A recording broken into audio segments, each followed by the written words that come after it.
લાવે મસ્તી આ મારું સેન્ટેન્સ નથી, પણ અમારા આયુર્વેદ સેન્ટર પર એક પેશન્ટે જ્યારે બસ્તી કરાવી અને એ પછી એને જે રોગમાં ફાયદો થયો, જે શરીરમાં સુખની અનુભૂતિ થઈ, એના ઉપરથી એણે મને આપેલું આ સ્લોગન છે કે બસ્તી લાવે મસ્તી.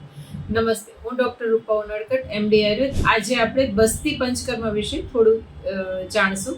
બસ્તી પંચકર્મ એ પંચકર્મમાંનું એક ચિકિત્સા છે. આપણને ખ્યાલ જ છે કે આયુર્વેદ ચિકિત્સામાં પંચકર્મનું સૌથી વિશેષ મહત્વ છે ચિકિત્સામાં. તો આ પંચકર્મમાં જે વમન, વિરેચન, બસ્તી, નસ્ય, રક્તમોક્ષણ જે 5 કર્મ કયા છે, એમાં જે આ બસ્તી જે ત્રીજું પંચકર્મ છે એનું ખાસ વિશેષ મહત્વ છે. કેમ કે આયુર્વેદમાં બસ્તી ચિકિત્સા માટે જે કહ્યું છે એ દોષ નિર્હરણાર્થ, એટલે કે ડિટોક્સિફિકેશન અથવા તો દોષને ખેંચીને બહાર કાઢે છે. અને એ સાથે કહ્યું છે આયુ સ્થાપનાત અને વય સ્થાપનાત, એટલે કે આયુનું સ્થાપન અને વયનું સ્થાપન કરે છે, એટલે કે એન્ટી એજિંગ તરીકે અથવા તો બોડીને રેજ્યુમિનેટ તરીકે પણ કામ કરે છે.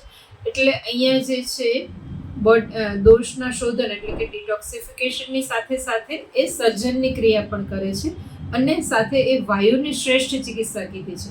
એટલા માટે ચિકિત્સામાં બસ્તીનું સૌથી વધુ મહત્વ આયુર્વેદમાં છે.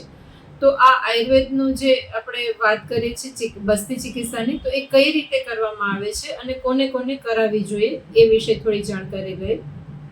બસ્તી પંચકર્મ જે છે એ જનરલી બાહ્ય સ્નેહન એટલે કે અભ્યંગ અને એ પછી સ્વેદન એટલે કે ઔષધિસિદ્ધ ઉકાળાથી શરીરને વરાળ આપી અને પછી મળ માર્ગથી ઔષધિસિદ્ધ તેલ અને ઔષધિસિદ્ધ ઉકાળા આંતરડામાં ચડાવવામાં આવે છે અને આ રીતે બસ્તી ચિકિત્સા કરવામાં આવે છે. આ બસ્તી ચિકિત્સા એ એનીમાં નથી જ. આ જે છે એ ઔષધિસિદ્ધ તેલ અને ઉકાળાથી આંતરડામાં પ્રવેશ કરવામાં આવે છે, એ બસ્તી ચિકિત્સા છે. એટલે આ રીતે બસ્તીના 2 પ્રકાર થાય છે.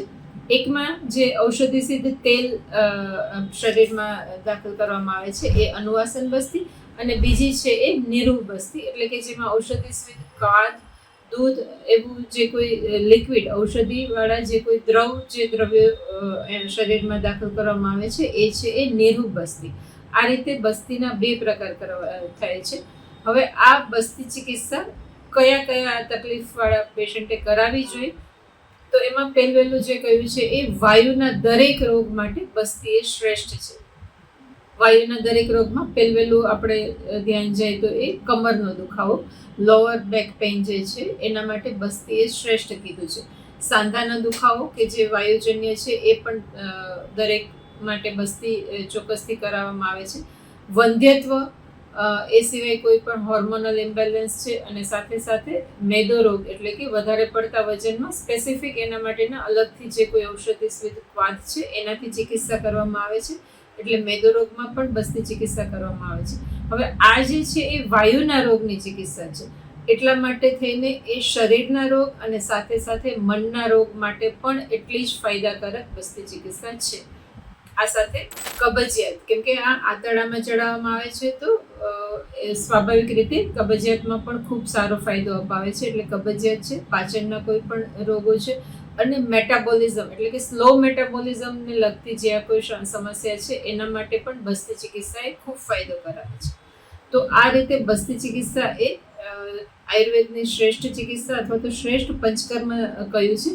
તો તમારે તમારી કઈ તકલીફ માટે તમારે બસ્તી ચિકિત્સા કઈ રીતે કરાવવાની જરૂર છે, તો એના માટે ચોક્કસથી અમારો સંપર્ક કરો. Thank you.